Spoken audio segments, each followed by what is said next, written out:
The first question is, what can people in America do other than nonprofit organizations and elected officials to encourage and actually enforce spending finances to provide humanitarian aid for refugees rather than spending on military?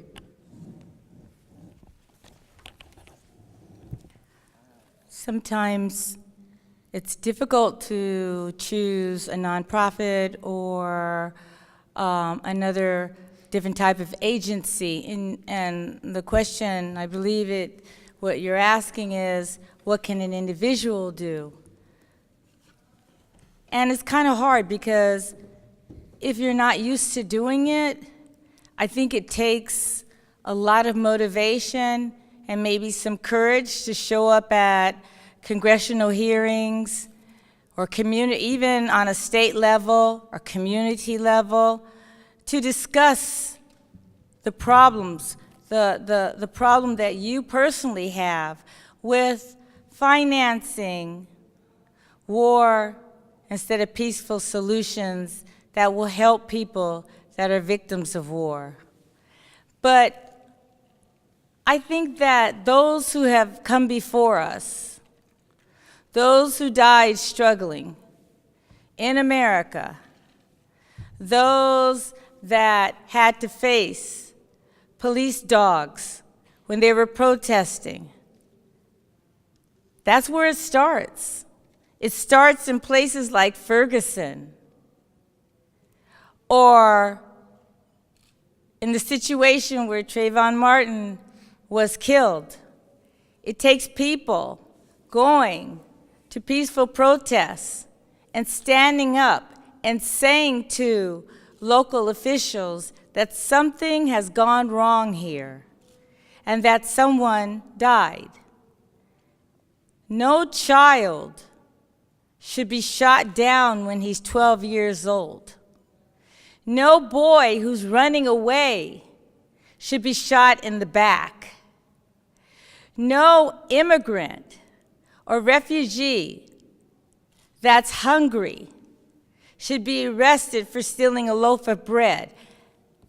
What this means is that groups are fine, but groups are made up of ordinary individuals like you, like me. And we have to have a starting point. And if that means joining a nonprofit organization that you feel will address these needs, or writing a column in a newspaper to talk about the things that you observe and the things that you want to see change, if it means calling your congressman's office or going on his website, you can fill out a paper that kind of gives him an overview of how you see things, then do it. And maybe some of us will think, well, no one else is going to do it, but you would be surprised. And when everyone starts doing it, if 10 letters, 12 letters comes to a congressman's office about the same ideas and the same values that you hold, it's going to get his attention. And if it doesn't get his attention, you vote him out. Because sometimes people stay way too long. Vote him out and replace him with someone who represents the needs of the community. And first, vote. You go to that election booth and you vote, because every vote counts. I think the situation, I forget which campaign it was, but it was decided on one vote. Can you imagine? If that person had not voted, I mean, I always say that Americans hold the keys to the kingdom. A lot of countries don't even think about going outside and saying anything, but you can say, you can speak. Your voice can be added to other voices, but you gotta open up your mouth and speak. You gotta use that pen and write, and as an individual, you can and you will make a difference. I completely agree. I think our voices do need to be heard, and I think the more of us who are together, the more impact it has. I would also say that stories are very powerful. It's important as we hear people's stories that we make sure that decision makers are also sharing with those. The example I gave of Alejandra in our community, you know, she was just an average, completely unidentified person in our community. But when people heard what happened to her, they just knew in their heart something wasn't right. They knew they had to do something to change that situation.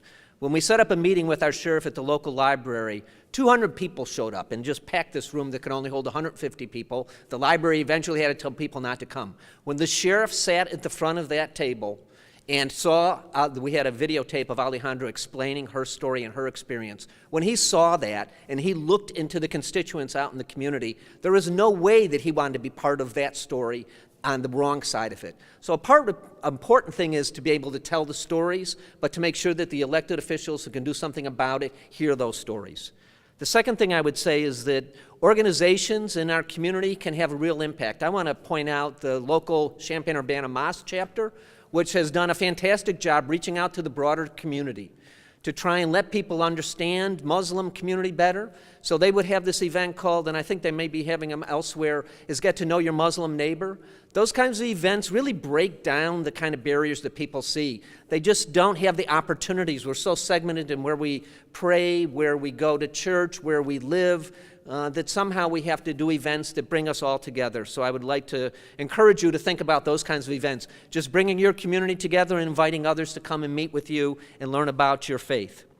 The third thing I would say is that in our community, 1 out of almost 5 people is born in another country. Almost 20% of the people in Champaign-Urbana were born somewhere else. Once our elected officials knew that 1 out of 5 of the voters in our community were from somewhere else, they had a totally different view of how the world looked because they began to understand that those voters could have an impact on their future.